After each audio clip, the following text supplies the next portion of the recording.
ಮತ್ತು ಈ ಶ್ರೀ PC ಮೋಹನ್ ಕುಮಾರ್ ಅವರೇ, ಅದೇ ರೀತಿ ಶ್ರೀ ಗೋಪಾಲಯ್ಯನವರೇ ಮತ್ತು ಸನ್ಮಾನವನ್ನು ಸ್ವೀಕಾರ ಮಾಡಿದಂಥ ಸನ್ಮಾನ್ಯ ಶ್ರೀಮತಿ ಗಂಗಾಂಬಿಕಾ ಮಲ್ಲಿಕಾರ್ಜುನರವರೇ ಮತ್ತು ಇಲ್ಲಿ ನೆರೆದಂಥ ಎಲ್ಲ ಆತ್ಮೀಯ ಶರಣ ತಂದೆ ತಾಯಿರೇ, ನಿಮ್ಮೆಲ್ಲರಿಗೂ ಶರಣಾರ್ಥಿ.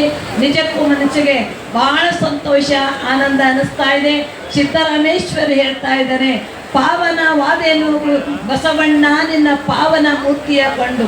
ಇವತ್ತು ಈ ಪಾವನ ಮೂರ್ತಿಯನ್ನು ಕಂಡು ನಾವೆಲ್ಲರೂ ಪಾವನರಾಗಿದ್ದೀವಿ. ಈಗ ಜಾಸ್ತಿ ಹೇಳಿಕೆ ಇಲ್ಲಿ ಸಮಯನೂ ಇಲ್ಲ. ಮತ್ತು ಮೇಘರಾಜನ ಕೃಪೆ ಆಗಿಬಿಟ್ಟಿದೆ, ಅವನಿಗೂ ಭಾಳ ಖುಷಿ ಆಗಿಬಿಟ್ಟಿದೆ. ಬಸವಣ್ಣರ ಮೂರ್ತಿ ಅನಾವರಣ ಮಾಡಿದ್ದು ನೋಡಿ ಮೇಘರಾಜನು ಕೂಡ ಬಂದಿದ್ದಾನೆ. ಹಾಗೆ ಮೂರ್ತಿಗೊಳಿಸೇನು ಬೈ ಬಸವಣ್ಣ ನಿನ್ನನ್ನು ಅಂತ ಮಡಿವಾಳ ಮಾಚಿದೇವರು ಹೇಳ್ತಾ ಇದ್ದಾರೆ.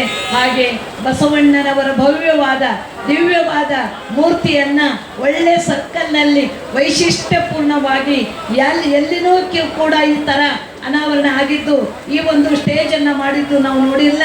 ಇದನ್ನು ನೋಡಿ ನಮಗೆ ಬಹಳ ಸಂತೋಷ, ಆನಂದ ಅನ್ನಿಸ್ತಾ ಇದೆ.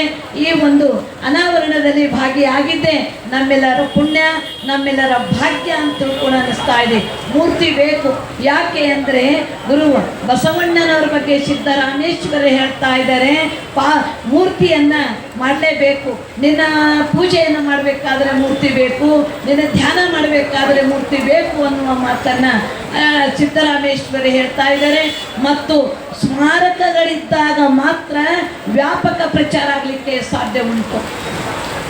ಬುದ್ಧನ ಸ್ಮಾರಕ ಇರುವುದರಿಂದಲೇ ಬುದ್ಧನ ಸಾಕಷ್ಟು ಹೆಂಗೆ ಪ್ರಚಾರ ಆಯಿತು, ಹಾಗೆ ಗುರು ಬಸವಣ್ಣನವರ ಮೂರ್ತಿ ಅನಾವರಣ ಮಾಡಿದ್ದು ಬಹಳ ಸಂತೋಷ ಆಯಿತು.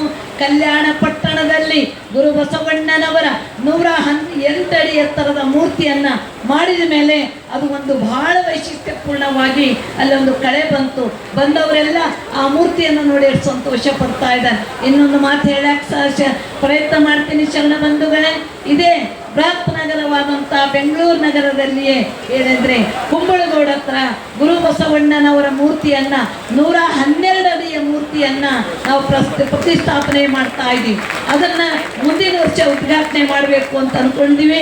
ನೀವೆಲ್ಲರೂ ಆ ಮೂರ್ತಿಗಳನ್ನು ಏನಾದರೂ ದರ್ಶನ ಮಾಡಿಕೊಳ್ಳಿಕ್ಕೆ ಬರಬೇಕು, ಅನಾವರಣದಲ್ಲಿ ಭಾಗಿಯಾಗಬೇಕು ಅಂತ ತಿಳ್ಕೊಂಡು ಹೇಳಿ ನಾನೀಗೆ ಆಮಂತ್ರಣವನ್ನು ಕೊಡ್ತಾ ಇದ್ದೀನಿ. ನಮಗೆ ಬಹಳ ಆನಂದ, ಬಹಳ ಸಂತೋಷ, ಸಂಭ್ರಮ ಅನ್ನಿಸ್ತಾ ಇದೆ. ಇಲ್ಲಿ ನಾವು ಭಾಗಿಯಾಗಿದ್ದೇ ನಮ್ಮದೊಂದು ಪುಣ್ಯ, ನಮಗೊಂದು ಭಾಗ್ಯ ಅಂತ ತಿಳ್ಕೊಂಡು ನಾನು ಅಂದ್ಕೊಂಡು ನಿಮ್ಮೆಲ್ಲರಿಗೂ ನಾನು ಜಾಸ್ತಿ ಟೈಮ್ ತಗೊಳ್ಳೋದಿಲ್ಲ.